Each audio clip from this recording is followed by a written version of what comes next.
class. Today we will continue our chapter of business environment. Our current topic is impact of privatization on industry and business in India. देखो बेटे, आप सबको पता है कि economic reforms के कारण बेसिकली क्या हुआ था कि एलपीजी माने लिबरलाइजेशन, प्राइवेटाइजेशन, ग्लोबलाइजेशन।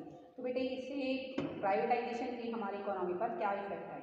फर्स्ट है बच्चों, इंक्रीज इन कंपटीशन। ऑब्वियसली बेटा जो कंपटीशन है वो बहुत ज़्यादा बढ़ जाएगा, क्योंकि प्राइवेटाइजेशन के होने से जो बेसिकली पब्लिक सेक्टर अंडरटेकिंग्स हैं अपना काम केयरफुली नहीं कर रहे थे या फिर अपनी अकाउंटेबिलिटी से काम नहीं कर रहे थे, तो बेटा इसी कारण तो गवर्नमेंट को क्या करना पड़ा, प्राइवेटाइजेशन करना पड़ा।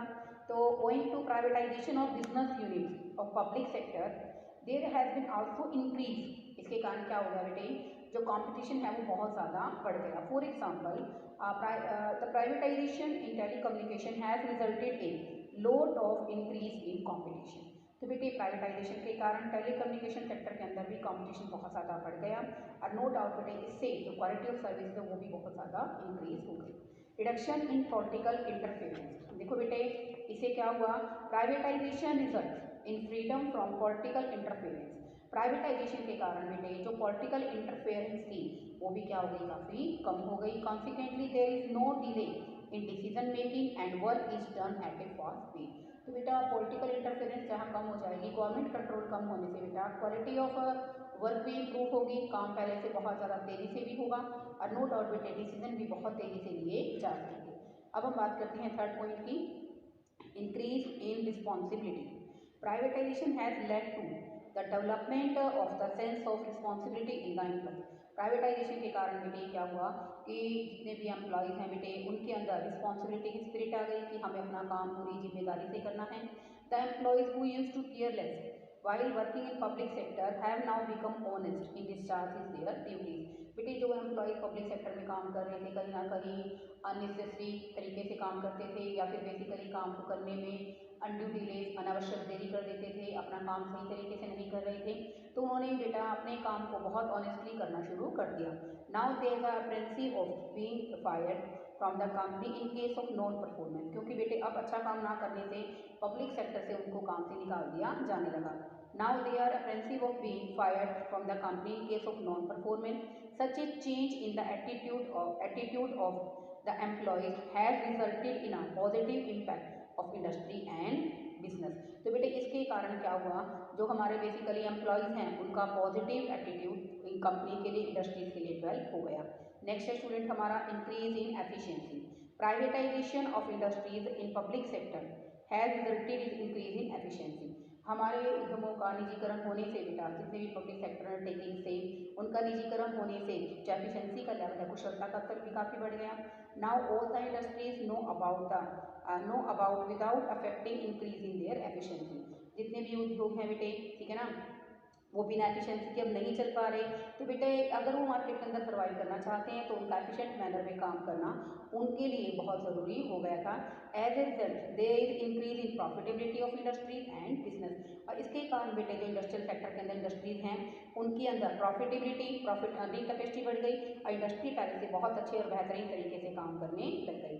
नेक्स्ट पॉइंट है increase in rate of industrial growth. जो इंडस्ट्रियल ग्रोथ है बेटे उसकी रेट भी यानी कि उसकी दर भी पहले से काफ़ी बढ़ गई थी। Prior to privatisation several industries lay inactive in public sector. बेटे प्राइवेटाइजेशन से पहले जितने पब्लिक सेक्टर के अंदर बहुत सारे उद्योग लगे हुए थे वो कहीं ना कहीं क्या थे, इनएक्टिव थे, अपना काम सही तरीके से नहीं कर रहे थे। इसलिए बेटा जो रेट ऑफ डेवलपमेंट थी, ठीक है ना, वो क्या थी, काफ़ी स्लो थी और इसके कारण बेटे ग्रोथ ऑफ कंट्री हुई आपकी इकोनॉमी के अंदर क्या थी, काफ़ी कम थी। But after privatisation there has been a place in increase in growth of these industry.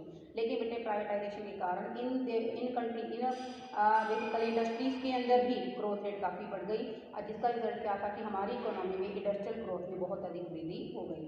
Next है स्टूडेंट हमारा freedom in management. Freedom in management का मतलब क्या है बेटे, प्रबंध के अंदर इनको क्या मिल गई, काफ़ी हद तक फ्रीडम मिल गई कि वो किसी भी तरह से मैनेज करें। प्रायर टू प्राइवेटाइजेशन इंडस्ट्रियल जो यूनिट थी which were the victims of bureaucracy and red tapism. कहीं ना कहीं बेटे प्राइवेटाइजेशन से पहले जितने भी हमारे औद्योगिक क्षेत्र थे वो किसके विक्टिम थे, बेसिकली ब्यूरोक्रेसी, लाल फीताशाही, रेड टेपिज्म, अननेसेसरी कंट्रोल के अंदर अंडर काम कर रहे थे, but now they began to manage by professional manager. तो अब बेटे इंडस्ट्रीज को बिना किसी गवर्नमेंट कंट्रोल के नो डाउट बेटे प्रोफेशनल्स के द्वारा मैनेज किया जाने लगा। यहाँ पर मैनेजर अब बेटा बिना किसी प्रेशर के फ्रीडमली डिसीजन ले सकते थे विदाउट एनी पॉलिटिकल प्रेशर, जिसके कारण बेटा बेसिकली जो रेट ऑफ परफॉर्मेंस है वो काफ़ी बढ़ गई और क्वालिटी ऑफ वर्क में भी काफ़ी ज़्यादा इंप्रूवमेंट आ गया। बेटे हम नेक्स्ट टॉपिक पढ़ेंगे managerial response to change in business environment. तो बेटे ये बिजनेस एनवायरनमेंट क्या है बच्चों यहाँ पर, managerial response to change in business environment. Business environment include sum total of factor which influence the business and business has no control over them. तो बेटा बिजनेस एनवायरनमेंट क्या है, सम टोटल ऑफ फैक्टर उन सभी फैक्टर्स का total है जो business को प्रभावित करती हैं और business has no control over them, और बिजनेस का उन पर कोई नियंत्रण नहीं होता है। This is known as business environment. तो बेटे अब हम पढ़ेंगे चेंजेस क्या क्या है। A prominent changes of business environment is its being dynamic. देखो बेटे इतने सारे चेंजेस आने के कारण हमारा जो बिजनेस एनवायरनमेंट है बेटे वो पहले से क्या हो गया, डायनेमिक हो गया। It means that business environment undergoes the continuous changes.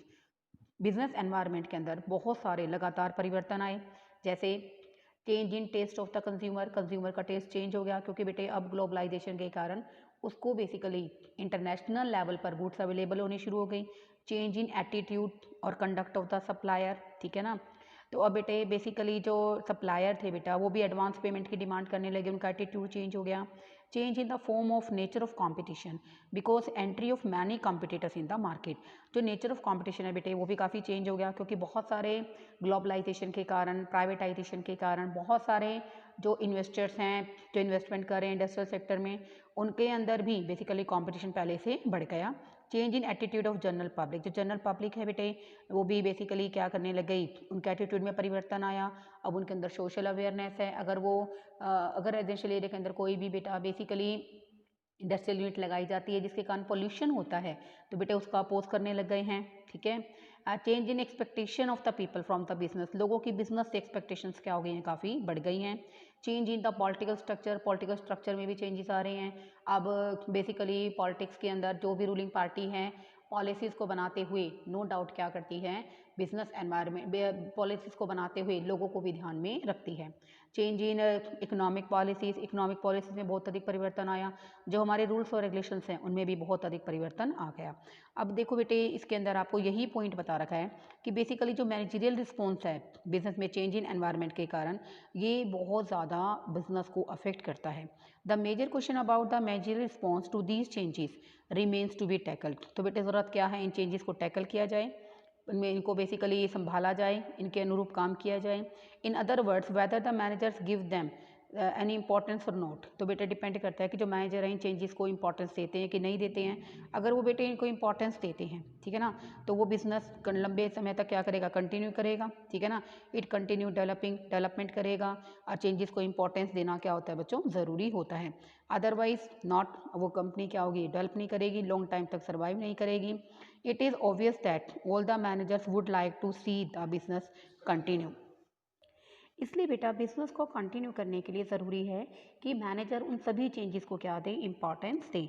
जैसे इसके एग्जांपल दे रखा है बेटे, निरमा कंपनी है, ठीक है ना। In the context of managerial response, उन्होंने भी क्या किया बेटे, एनवायरनमेंट में परिवर्तन के साथ अपने आप को परिवर्तित किया। Some time ago the Nirma company taking advantage of popularity of its brand name launch a washing shop in the market. Encouraged by its success the company introduced a toilet shop also in the market. This product of the company was also received well in the market. In this way, Nirma company made an environment analysis and reached the conclusion that external environment offer some opportunities of the market. इसलिए बेटा basically अगर आप opportunities का benefit उठाना चाहते हैं तो आप क्या कीजिए बेटा, बेसिकली क्या करें, एनवायरनमेंट को सर्वे करें और उसके अंदर जो अपॉर्चुनिटी है उसको क्या करना चाहिए, मैनेजर को ग्रैब करना चाहिए। अदरवाइज बेटे निरमा कंपनी धीरे धीरे क्या होती है, उसकी पॉपुलराइजेशन कम हो जाती क्योंकि प्राइवेटाइजेशन के कारण इंडस्ट्रियल सेक्टर के अंदर बहुत सारी बिजनेस यूनिट इंक्लूड हो जाती, जिससे बेटा धीरे धीरे निरमा कंपनी क्या हो जाती, बंद हो जाती। तो बेटे इसलिए हम इस एनालिसिस से क्या पढ़ेंगे कि उसको मतलब हर एक मैनेजर को ज़रूरी है कि वो क्या करे, एनवायरनमेंट को स्कैन करे और उससे रिलेटेड पॉजिटिव और नेगेटिव इफेक्ट, पॉजिटिव इफेक्ट होते हैं बच्चों अपॉर्चुनिटी, नेगेटिव इफेक्ट होते हैं थ्रेट्स, उन सबसे बिजनेस को प्रोटेक्ट करे। बेटे आज इस वीडियो के साथ आपका ये चैप्टर कंप्लीट हो गया है। आई होप आपको बहुत अच्छे तरीके से समझ में आया होगा. If you have any doubt then you can ask me. Okay, thank you students.